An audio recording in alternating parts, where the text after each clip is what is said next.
I was going to open with some kind of embiggen joke, except they haven't gotten to that reference in the show yet, so I'll save it, except I've blown it now because I've implied it. Anyways, Ms. Marvel, first episode.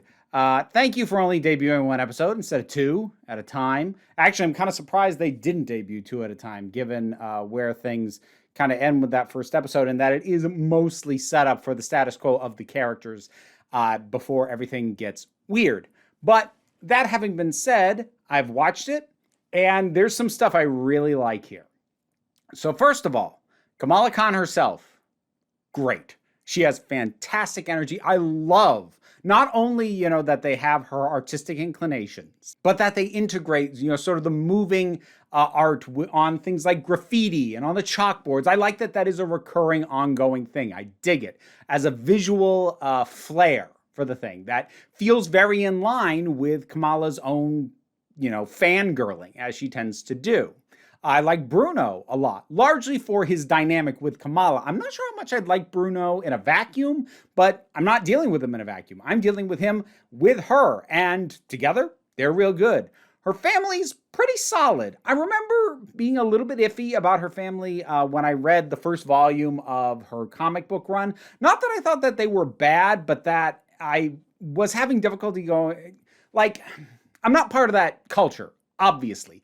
And I don't know how representative these portrayals of these characters are of that culture, or if they're very much leaning into stereotypes. I honestly don't know, and it's not my place to say. What I will say is that I think the added benefit of having performers give a nuance to the delivery of the lines, as opposed to on a comic book page reading the lines and having to interpret what the tone of voice is a lot of the time. This benefits from that because there feels like there's more layers and more nuance and more conflict in the family characters. Whereas when the comic book started, they felt a little bit more cookie cutter. Again, that might have been partially my fault because I don't know enough about that culture to know the ways in which there might have been more nuance there than I was able to read into it. But hearing performers actually bring that nuance that I wasn't able to inject into the comic, that helps. And that helps me get on board with the family, her parents in particular, a bit more than I did in the comic book page. It feels less stock and just more human.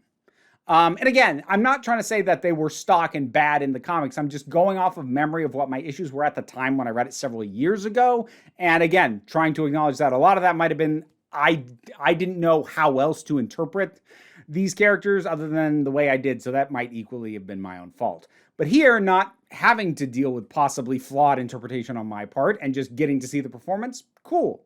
I like them. And in general, I like the energy and the vibe of things like AvengeCon. Like, yeah, it's a little overdone, like, for crying out loud, the idea that there would be a giant Ant-Man head that, or like that any of the props would weigh enough to like do serious damage is a bit, really? But at the same time, the energy and the vibe and the fun of it, I did enjoy. And that was very much there. And there were a lot of cool, like little, sort of go by real fast jokes. And like Kamala, more than anything, is just really endearing. She's just so sweet and energetic and knows what she loves and just wants to go for it. That's all she wants. And I get her and I like her a lot. Those things having been said, I have two major issues with this. One, probably mostly unique to me. Well, not unique to me, but one that I know is my hang up, and I'm not going to say is actually a fault with the overall thing. And another one that I actually think kind of is. So the first thing, this really is hammering home for me how over I am high school settings. Like I've brought this up and repeated things that I've seen lately, but I really cannot connect with high school setting anymore. And it gives me that cringe thing, even when it's not going for cringe humor. When it goes for, here's the awkward social dynamics, here's the nonsense social hierarchy of high school, here's the way your parents embarrass you, it just makes me go, ugh! And I don't like watching it. I just don't. I really, really have almost no tolerance left for high school set stories, which is my my issue. That is not a problem unless you're me and you're really done with high school set stuff and the baggage that comes with it. If you're not, this is not a problem for you. But for me, yeah, that diminishes my enjoyment. Now, again, it does help that when they're not in certain settings, the main characters don't feel bogged down by that baggage. But when they are actually at the school, or in particular when Kamala is feeling embarrassed or restrained by her parents, it dips into a bit of that feeling, and I don't like feeling that. I just don't. But again, that's not really a flat-out flaw with the show. Something that I do think is a flaw, though. I really, really don't like how they're implementing her powers. And I mean this on multiple levels.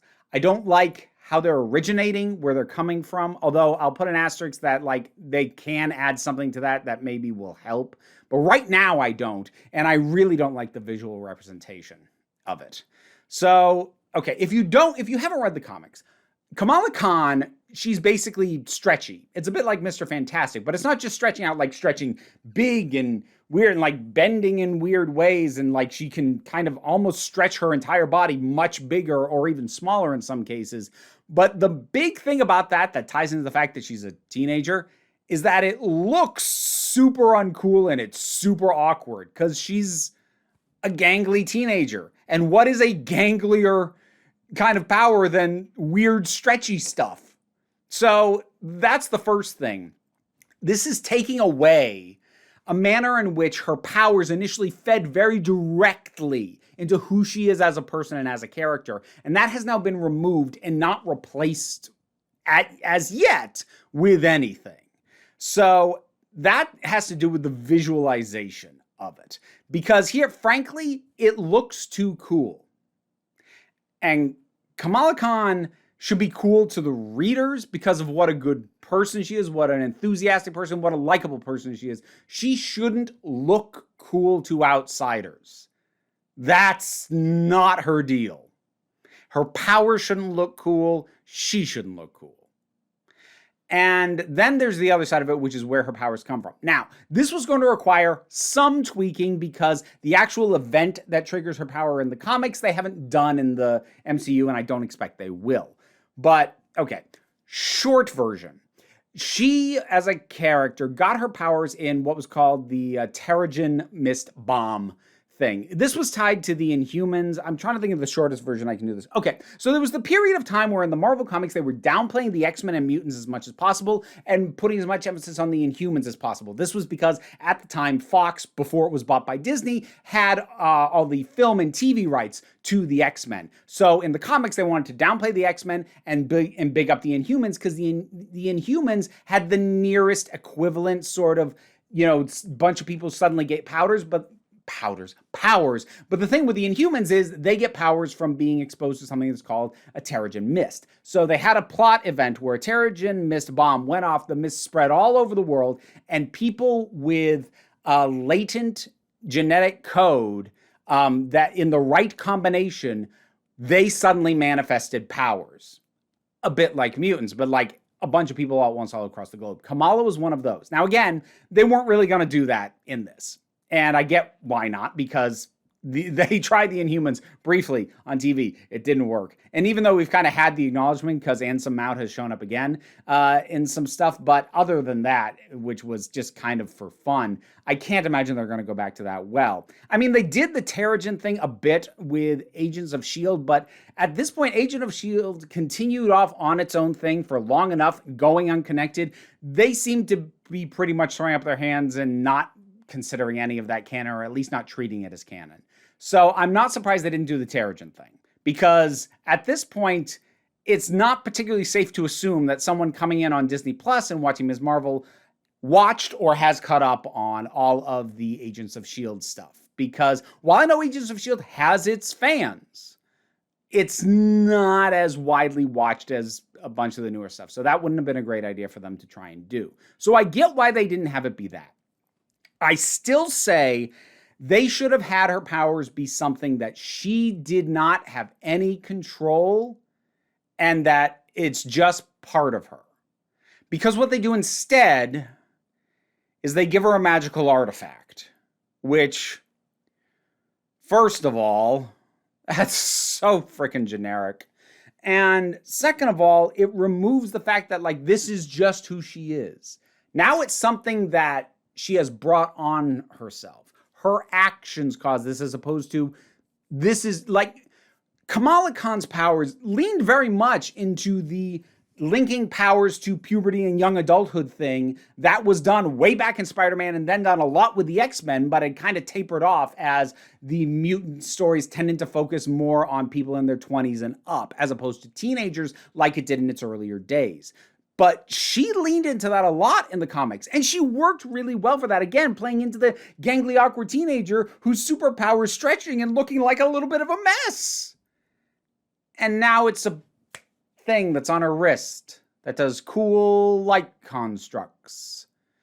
The one asterisk that I'll put on this, that maybe they can, like I said, they've kind of taken stuff out and not put much, if anything, back in. Here's the one thing that I will say about that. Right now, we have an indication that this is going to be tied to her heritage. Now, depending on how that plays out, and or how well I can get a sense of it is being properly honoring of her heritage and her family's heritage, there is a possibility to add something in, to have it be not about a latent gene thing, but have it be something that is still a part of her through her family lineage and her heritage. Now, still not enough a part of her that it isn't something that you could theoretically take off, but that would be putting back some of what has been lost. And while I expect they will probably do that, they haven't as yet.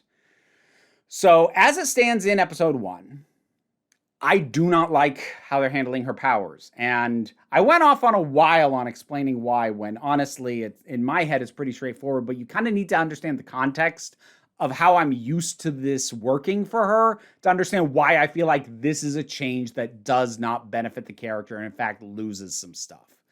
Now, that's not going to make me stop watching the show. Again, I really like the way that they are doing Kamala herself. I like Bruno. I like her family. I want to see more of these characters and see where they go with it, especially because they do not appear to be doing the same story that was done at the front end of Kamala's run in the comics, which I didn't expect them to, but that's good. So I don't know what's going to happen, and I'm curious to see what it is. But the high school stuff, which is my issue, and then her powers thing, which isn't a problem if you don't know the comics, but if you do, it does feel like something's missing and something's off. Or at least it does for me. I will stick with it, and I hope that the issues I see now bother me less and less as it goes forward. That's my hope right now. I'm not going to expect them to undo these things. These are obviously baked in. But I'm hoping that it can get me excited enough with the stuff that I am liking that the stuff that I don't will bother me less.